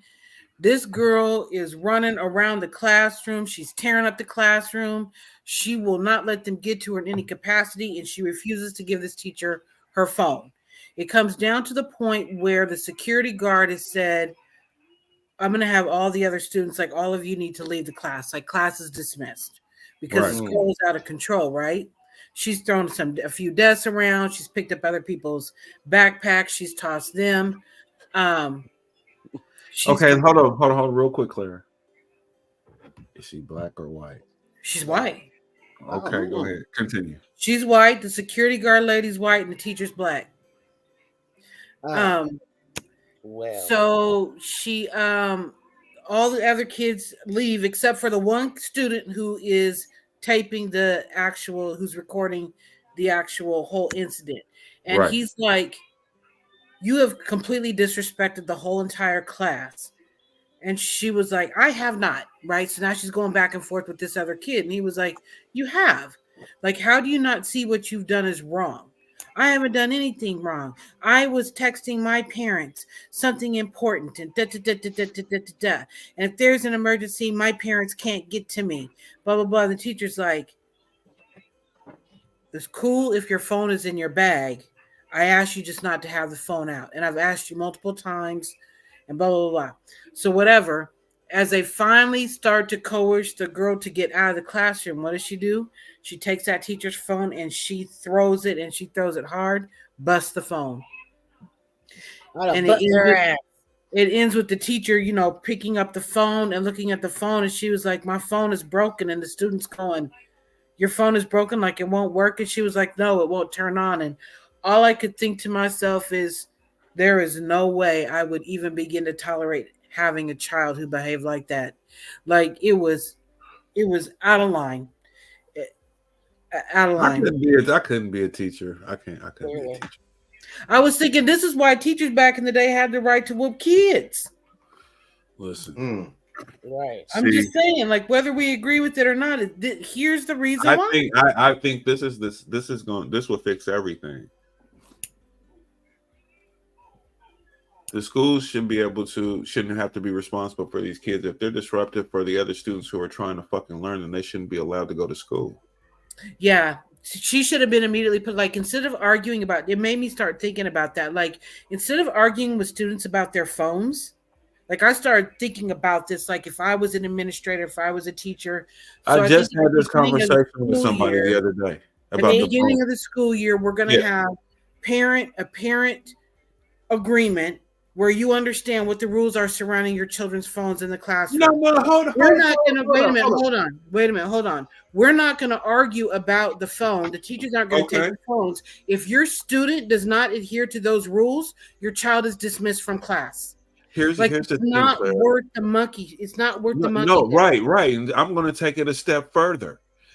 Your motherfucking phone, give it up before you even come in my motherfucking classroom. It's going to be. I mean, I'd be okay with that too. And that's what it is. And then you're going to have designated time, which is your break times or lunch times or whatever, to go check your messages, make your phone calls, and do whatever the fuck you got to do. After that, before you go to class or do any of that shit, your phone will be checked in.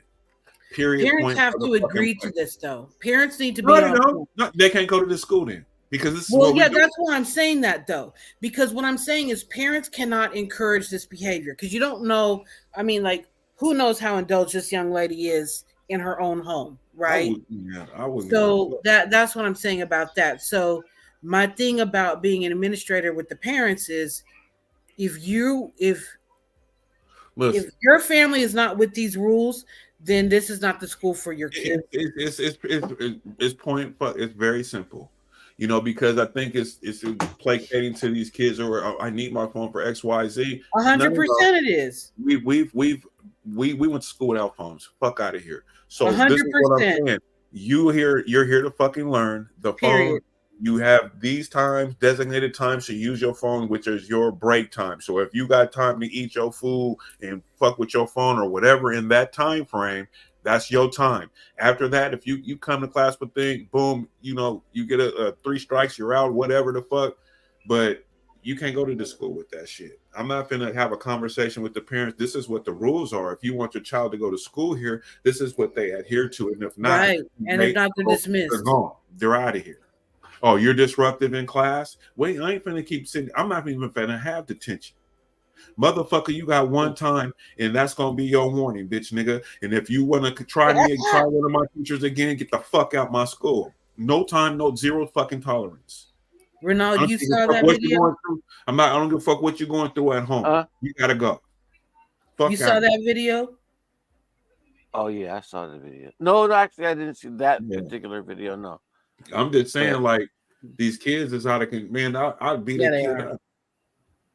I agree with you. The kids would get platinum packages, nigga. The full throttle. For real, bro. It's just like our jobs. You know, you have a couple breaks, you have a lunch hour. Exactly. And you handle that shit there. It's just like if somebody called me, I got a quick response like, I'm at work, I can't, I'll hit you back later, blah blah blah, But you don't, you just there's a time where you handle other shit. Because I see those videos, man. I seen the one where the little white girl slapped the teacher when she took her phone. Ooh. I was like, there's no fucking way ever. They can talk that shit now. I'll let them slide on that shit. Call me whatever. But I was like, but here's the problem, even with that though, because even in you talking shit, which I get it with teenagers, they talk shit anyways, right? But that's disrespectful too. And it's already allowing you to go too far. Were you able to talk that shit to your teacher in high school at Benson and get away with it and sit in that classroom? No, because I knew there was consequences. Absolutely. You were out of that room. Now you're dealing with Mr. Jackson, who might have had a little bit mercy on you, but he's calling your parents. Yeah. He is absolutely calling your parents, and you gonna hear that. Yeah. What happened?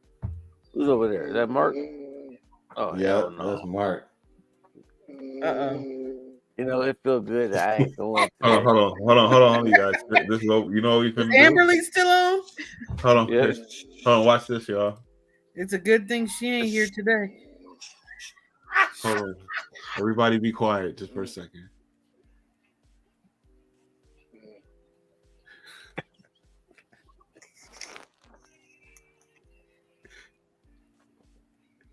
Marcus. Oh. Marcus. Is that nigga breathing? That nigga like that, and he stopped breathing for a minute. Oh, there it is. There it is. There you go. Yeah. Oh, ladies and gentlemen, it looks like Marcus is out of the building right now. He's been drinking that Merlot, and he's lined up. I hope he sees this video tomorrow when he wakes up and realizes when he wakes up he's going to see a blank screen. Ooh. He getting it in. He getting it in, my nigga. When you said that Merlot hit different, huh? Yeah, hit different, man. Oh shit! Let me pull this nigga off of the screen. You're out. You are. He's out. I was like, Ronaldo's wide awake. He bushy-tailed and wide open over there. Nigga. I said, shit. What? I said, who else got caught slipping? Don. They got slipping live. She got slipping live. Caught slipping live too one time. Yeah, no, that's the funniest shit ever. That nigga was getting it in. But that sound like I have a watch though. I have a well, many of us have watches, but anyway, my watch it monitors my sleeping. And one thing I realized about myself that I snore like a motherfucker though, like especially after I've been drinking. Yeah, it records. My watch records. It detects my snoring, bro, and so then it like breaks it down in 30-second clips. And so then it tells me what time of night I've been snoring or whatever. It tells me if I'm in REM sleep, deep sleep, light sleep, or when I'm awake. And then it also tells the time when I'm snoring and the amount of time. And then it gives the clips, and then I can go and listen to the clips, and it is playing me fucking snoring. Oh, it's calling you out. It's the creepy. It's fucking creepy though. It's you. This is you. Yeah, this is you, nigga. You can't run from it. You can't deny it. I'm sitting there listening to this shit, and I'm sitting there. You like, ain't got to have no slumber parties. I'm gonna tell you about you all the time. Right, like, but I was just like last night, for instance, though. So I came from my dad's. I was hanging out with my pops, and we had a few drinks and stuff. So then I left to come home, and I went to bed and everything after 8. And then I listened to the watch when I woke up. It's like 4:30, so I'm going through looking at my pattern and all this shit. And I listened to the things, and I was like, "Damn!" I was like, "It was terrible, bro." I'm download some of them and play them, so people can do shit. Yeah, it's crazy as fuck, though, man. Yeah, please share. That'd be interesting. It's not quite like you, sir. I definitely. My decibels, I think, are reasonable for Hey, listen, I got a sleep apnea machine now. It's like it monitors that same type of rhythm where it tells you how many times I may have stopped breathing per night. Yeah, it tells me my blood oxygen level. Yeah, how I'm breathing for the evening and shit like that. Is crazy. I like when I did my sleep study, I had stopped breathing over 100 times. Damn. Yeah, I could have brain damage. And so, nigga, I had I could tell when I have nightmares. It tells me when I'm having nightmares. Could have, you say? hey, both of y'all, maybe all three, maybe all four of y'all have witnessed me on over there at Owen's house. Oh, many a time. Yeah, no, we do, and we watch you closely when you do that. By the way, I'll be ready to slap you too. So as soon as it slap you. Like, yeah, I'll be waiting. Him, we cocked, nigga. We wait, then you go. That's your brain telling you like, breathe. Yeah, hey, look, bro. I was waking up like that where I was like, what the fuck, bro? Like, yeah, man. That shit's scary, man. So now I'm down Now I'm down to 1 or 2 episodes. So I got a 8 question. hours. Are your 3-mile walks helping you with all that too? Yep, all that. Yep, and I mean, Nigga, how many times every I day. gotta tell you? If you don't go get some wife beaters, nigga, I'll go buy you some, nigga. I'm tired of you wearing your shirts, nigga. Then when I had a button down, nigga, with a fucking t-shirt on, my nigga. How you know Mr. it's not T-shirt. working? It's You're not supposed to Mr. say wife Don't call this beater. nigga Mr. T. We talked about this, bro. Look at it. Look at the shirt right now. Look at that shit. I bet you he Nigga, earned it. that's supposed to be a beater, bro. So you can, if you want to do that, bro, you gotta have a beater on. He walking in his videos and shit, and he got his button down. I mean, okay, he feeling sexy, but nigga, you got on a goddamn t-shirt, nigga. A straight crew neck, nigga. Like what the fuck? I'm trying to. Shit. Nigga, me and you and your girl had a discussion about this. I thought we made progress, my nigga, but obviously it ain't resonating. This nigga's cold. I'm like, you saying like shit. It ain't You know what? Come I on. hope she's not watching this. Listen, Maybe she probably is, and she gonna Yeah. remind you. We talked about it. She might He be didn't walking told you. the door. So and you told me that all the shit that I was telling you that she been telling you, nigga. Hey, And man, now let's stay on the topics at hand. Yeah, you know what it's called? I need you to button that shirt up though. That's not the look, bro. I just need you need to like be at First work. of all, I'm at home and I was No. Like, I don't care. It's not a good look though. The t-shirt thing, bro. Do you not got wife beaters? I do, but I didn't. You're not supposed to say wife beater. I gotta get some upgrades. Why not? Oh, okay. It's YouTube. I gotta watch out for the algorithm. Well, yeah, and that's just a bad look. Well, I need to get some upgrades. I call them beaters. And I'm going to Ross tomorrow. Not much better, Olin. I don't like that. Too tight. He said he's going to Ross, nigga. I just go to the fucking top to bottom, nigga, and get the 3-pack for 10, nigga. You gotta help you I'll out. be there too. You can get 6 of them, nigga, and then you set, nigga. You get black and you can get white. You can get gray. Wow. You know, you can mix and match, nigga. I mean, you know, but you should, Seeing that you're a millionaire and all now, you can go wherever you want. That's what I'm saying. Nigga. This nigga got all this money and he talking about where he got t-shirts and shit, nigga, under his shirt, nigga. And then the man is always being told he's cheap. and then always and then have the audacity to have the button open. Like, nigga, listen. Yes. I learned from the guys, you know what? I could just wear a $7 belt. Mm-hmm. I remember when you was rocking them Gucci belts, nigga. Let's not gonna gloss over that like that wasn't happening. Remember that? Oh, it's talking about a $7 belt, nigga. Fuck, set your ass up, nigga. You had a Gucci belt, nigga. You still got the motherfucker problem. You don't remember that? Oh, he can't fit it no more. That's all right. You don't wear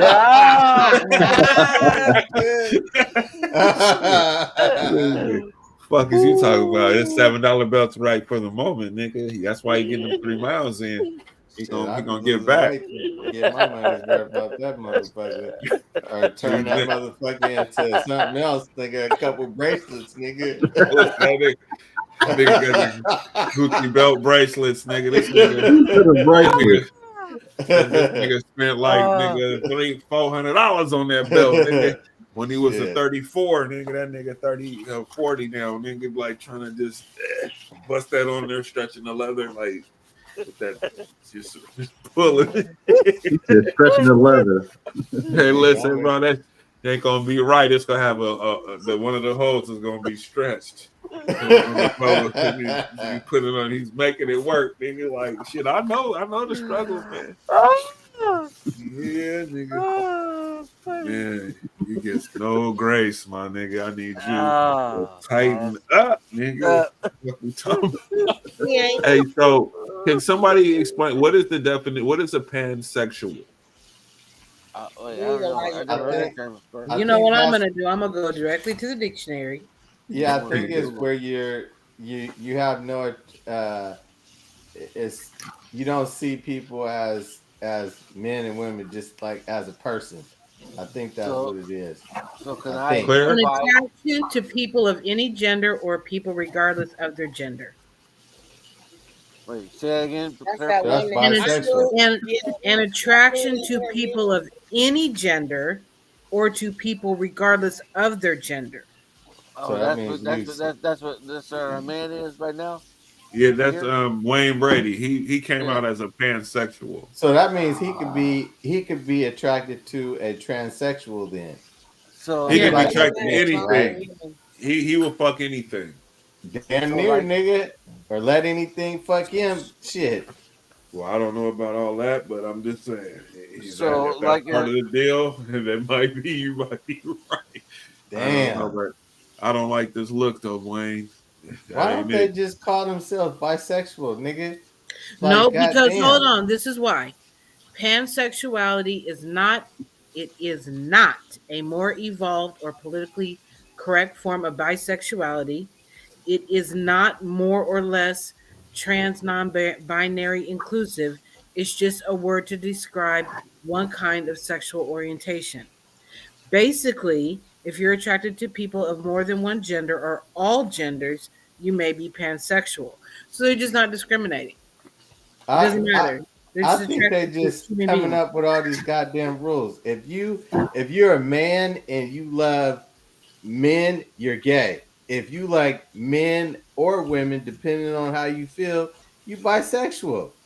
I mean, shit. And if you fuck any goddamn thing, you're just a freak. Shit. All this pansexual, transsexual, bisexual, all these nigga, I can't keep up. Shit. He said, nigga, you're gay, nigga. What so you mean? there's only 3 categories, basically. You goddamn right. You're a freak. You're a motherfucking lesbian, or you gay. Shit, or you straight. What was that, 4? I mean, You said bisexual. You said gay or what did you say? Freak. There it is. You're furry. Now we're at 5. Shit. No, so hold on. You can be like a couple in a combination. So you can be like a straight freak. You can be a gay freak. You can be a transsexual. Nah, freak is a freak is a freak. Exactly. A hole is a hole is a hole. Well, it look like a duck, quack like a duck. It's a duck. Mouth is a mouth. Man. Oh no, Diddy. That's funny. You're fucking with that cyborg pussy, nigga. I will say that, with all this these labels and shit going on, I'm pretty sure it's a lot easier for the people that are gay to come out now. You know what I mean? Like, shit.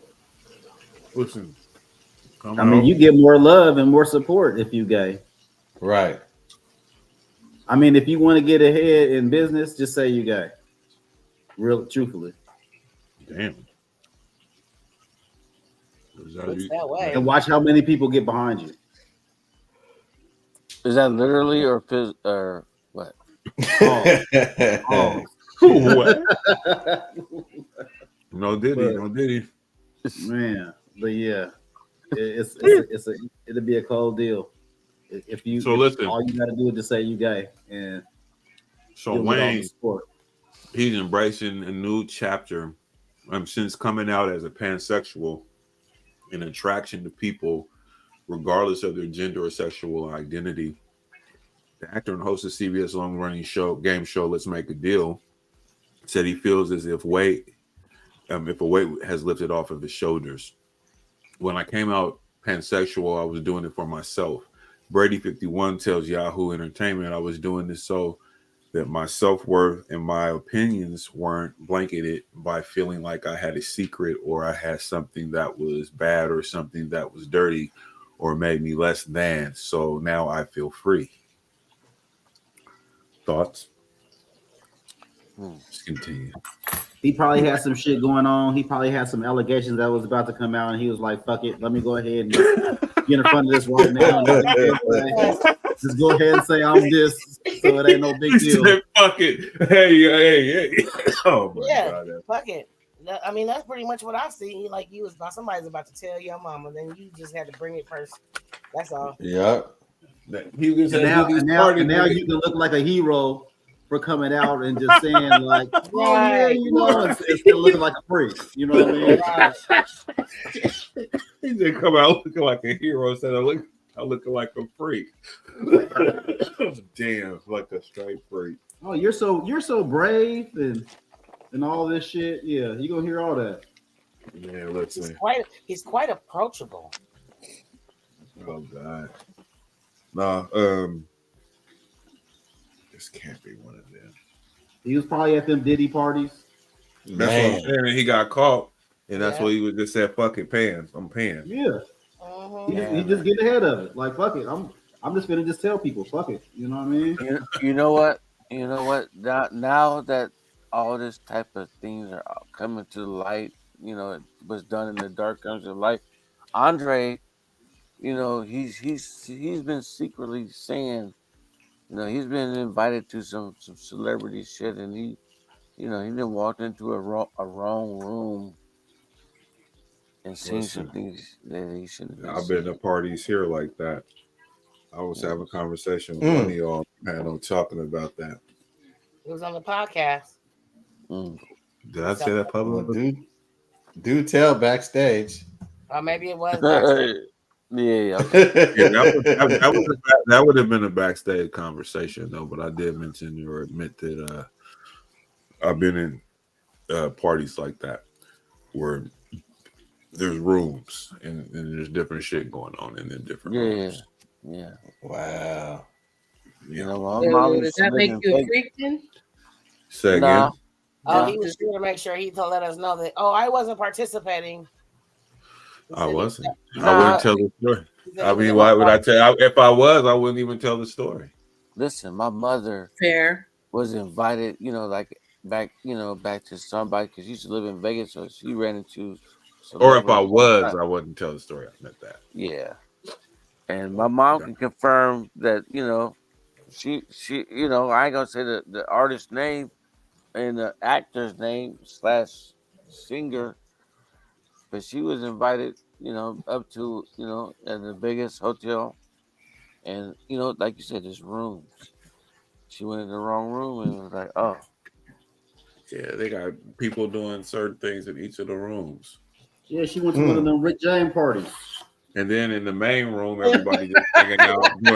If you at the party, so the parties they go like this. There's a main area where everybody's at, and you just doing a regular party shit. Yeah, they got cocaine. Then when you go throughout the place wherever like you're at, then there's other rooms where people are doing different types of shit, getting doing whatever it is. It's not necessarily all freaky. You can be doing fucking crazy drugs in one room, and then you have a room where you got maybe some BDSM going on, and then in another room is some other whatever. You know what I'm saying? That type of shit. And so, if you're there for that, then you're gonna be more than likely be hanging out in those rooms. Gotcha. If you just invited and you there and you don't know none of these motherfuckers, unless you just like a freak, like Jermaine said, and you like, oh man, I'm trying to go in this room right here. You go up in there, nigga, and it's like whatever, nigga. I put the leather chaps on, nigga. Let's go. Fuck it out here. We got a new participant. Yeah, we got a new person. Nigga in there showing out, nigga. When you say he's trying to get a start position, nigga. Yeah, showing out, nigga, like he tried. Yeah. You done did this before. Look. Man. Oh man. But that's how that usually goes though. And at the one of the like I said, it was a stripper party for the magazine, and they had like all the strippers from all over the state in one place, and that's what was kind of happening. Oh shit, I can only imagine what was going down in that motherfucker.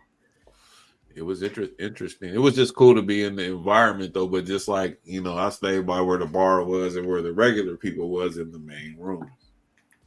I want to say, without saying no names, but I'm going to say there's 3 people on this panel that was there that night.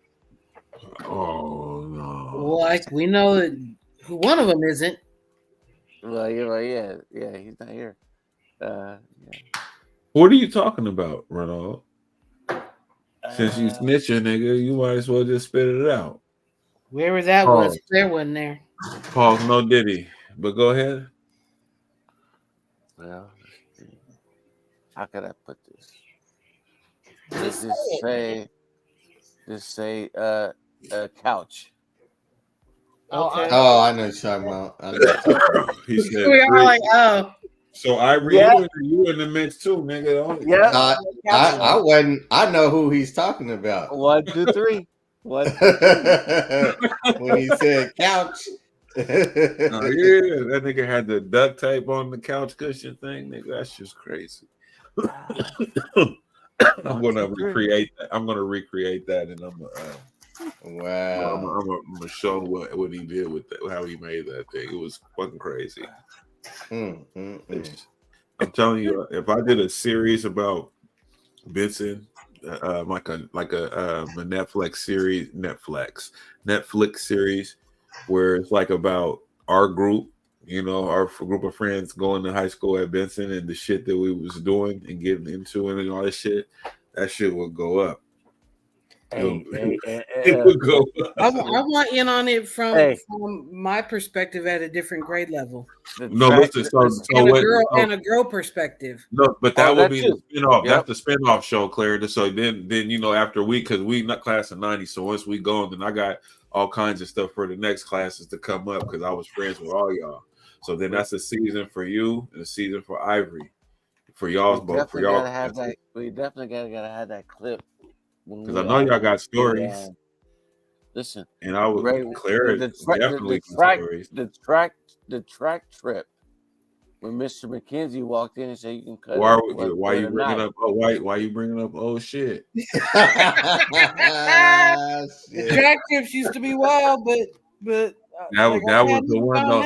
You know what? And I just got and that was fucked up, bro, because they was all mad at me. Like I was the one doing something, and I didn't do nothing.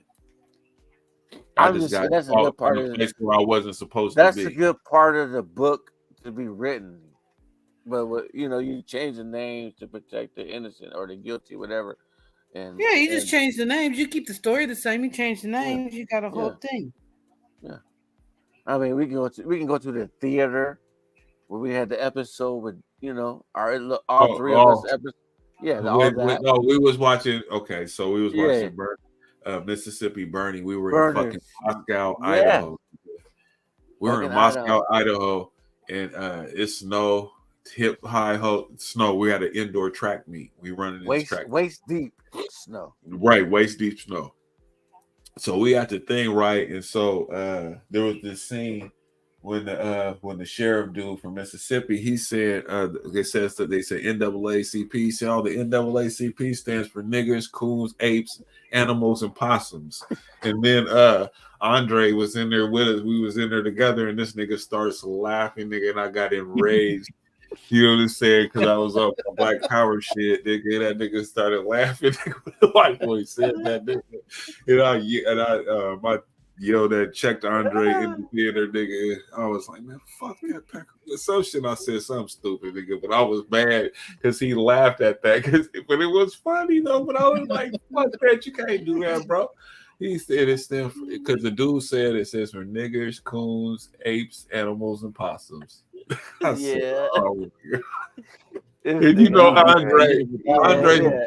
And Andre's the worst, bro. So he starts that. He's like in tears, like laughing at this shit. Nigga, I was mad, nigga.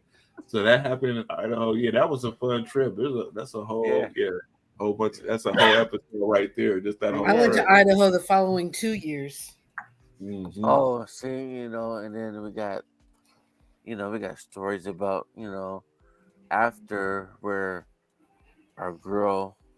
On the bus where they passed away on the trip because they were supposed to perform. Best friend. Yeah, I know. She had a crush on me. They were supposed to. She did have a crush on Ronald. they were actually supposed to go to Arsenio Hall that night, and somebody had gotten sick, so they were down in L.A. for like some church convention choir or something. Yeah. But they were supposed to go to Arsenio Hall that night, and That's somebody had sad. gotten sick, and so they had gone to the hospital instead, and so they missed the whole Arsenio Hall show thing, and they were on their way, I guess, back to the hotel and driving over the speed limit, and there was a tire in the road, and the car in front of them missed the tire, but for whatever reason they didn't, and over the freeway they went down 30 feet. The only one out of 14 people, and she died. Yeah. So what? Hold on, Claire. So what happened? I mean, so what happened again? So they were on the freeway in LA. So who knows what freeway, because it's LA, right? Right. They're the person who's driving is speeding, but I don't know to what extent, right? But they were going over the speed limit. There was a tire in the road. It's night. It's 2:30 in the morning. Right. There was a car in front of them that missed the tire. So not really quite sure like what the deal was that they didn't, but they either swerved to miss the tire, I think he hit the tire, but went over the freeway, and so it was part of the freeway where they're up, right? They're not level with the ground. So they went off of the. They went off the freeway 30 feet above and down. She went through the windshield. She was the only person who died out of 14 people. Damn. Yeah, I didn't know that happened. Yeah. I always wonder how that.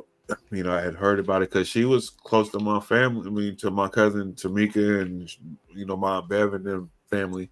Let me tell you something. She was Stevie's biggest fucking fan.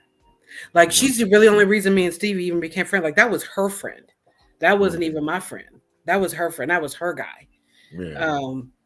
She used to be around my Aunt Bev and them. Through church. Absolutely, church. Yeah, absolutely. Absolutely. She was well known in the church community. Well,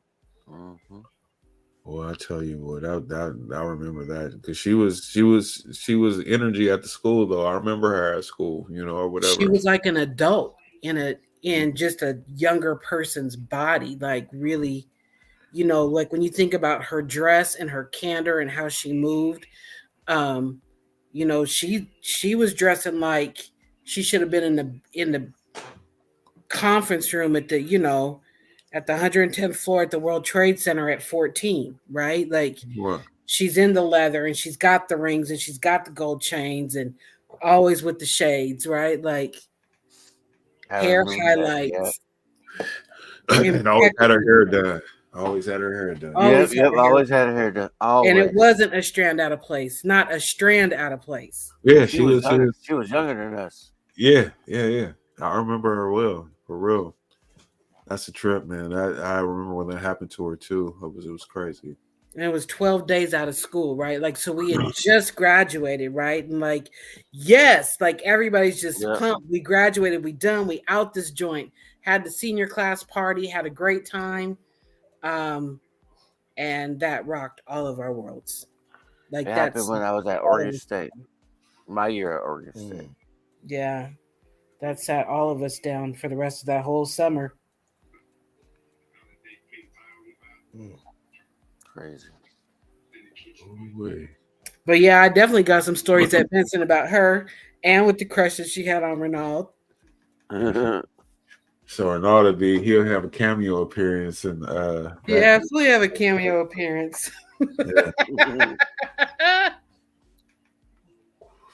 And then finish it off with Ivory's in them class. You have to. No, Ivory's a year ahead of me, so you should do it chronologically. Oh, so y'all first?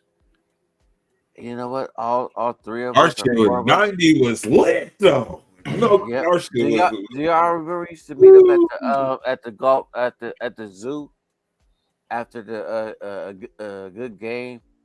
It was like Nate, Scooty, you, and then we got chased down by the police.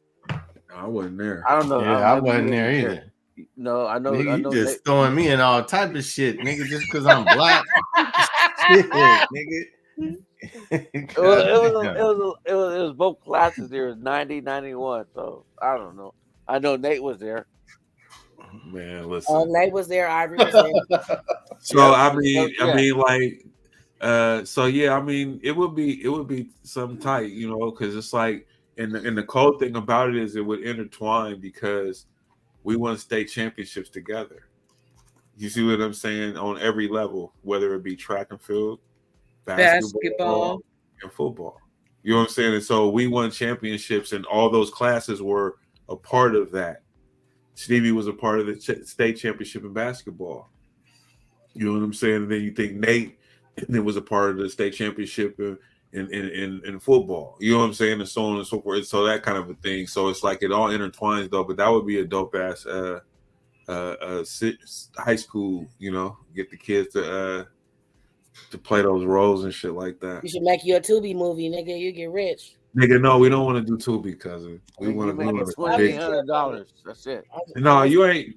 No, Don. It's a good idea, but I just feel like Tubi, we gonna fail off top. Nigga, they gonna be like, when you see that? But you know, the thing is though, Ray. Like, so if you're focusing on your year, right? So if it's like your class and you're focusing on your year, it's season 1, whatever the deal is, you have the characters that are gonna play like in the spinoff as extras in the background in the hallways, right? Yeah. No, y'all's would be the first one though. Y'all's just a little bit to say like, oh, okay, wait a minute. There's that person. Then as you move through the subsequent years, we have to be the first because you guys came after us.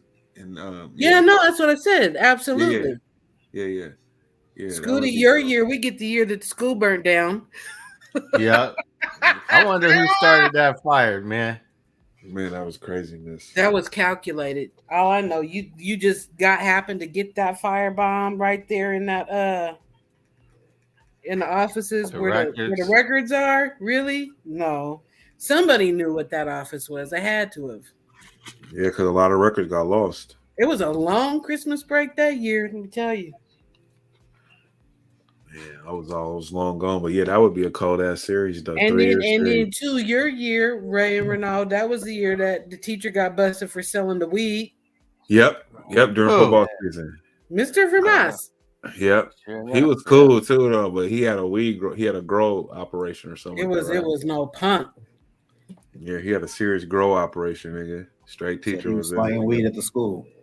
I mean, he wasn't doing that, but he was like, nigga, he had a serious situation, bro. Like, grow operation, it was crazy. And it was funny because KATU came out and we was practicing and they were taking videos of us practicing football and they used that as B-roll in their story when they went up to the school and they arrested him while we was in school. And me, Shay, and Aisha was right in front of the school when he came out cuffed. And we were sitting right there on those front steps. Imagine if we had cell phones back then. Oh my gosh. Yeah, that would have been fire. Ray, do you have any more clippings or anything from VGE? Yes. Any more? I have some. Clippings from what? Video from BGE. Oh, yeah. Yeah, because that's what I'm saying. The first season is gonna be lit. Like first season be lit. Yeah, like Sarah said, you got a lot of avenues because you got that chapter of BGE, you got the girls version of it. SGE. SGE, you got the parties, we got everything. We was on USA Today magazine, Newsweek. Great Kids Award. The morning show in New York. Yep. You know, the Great Kids Award when we got honored. Remember that? Yep. We got that a few times. Yeah. They had us on TV and all kinds of shit, bro. We was regulars on TV and shit, talking about social justice issues and shit. So now I'll be seeing these old ass niggas talking that shit today in their 50s and shit. And I'll be like, shut your motherfucking ass up. This is for kids. It's their time, nigga. You had your time, nigga. Get off that. We do organized parties. All that shit, bro. We have. Remember the debates, and we used to go to different schools and debate people. They would have us at colleges and all types of shit. It was dope. Shit was dope. Yeah. So if there is ever a story or somebody, a film, a documentary, we got a lot of things to, there's people to talk to and get everybody's possums, man. Hey, but we are at the 2-hour mark of the show, ladies and gentlemen. Thank you for joining us here on the PDX Dope Live podcast for 2024. And until next week, you guys, thank you for joining us. You guys have a great weekend and be safe. And we out. I'm right here. I ain't going nowhere. Got something to dance to for players and squares. Drugs and booze we share. The smell of weed, smoke, and sex in the air. Come and play with me if you dare. It's hotter than Hell's Kitchen, women everywhere. We living it up until the clock stop. Rockin' hip hop, we go hard to the last shot. Till my body drop, plant it in the box. Alright, let me get something clear on top. Get busy. We're not here for approval. We're not here to be liked. Get busy. Oh, we out.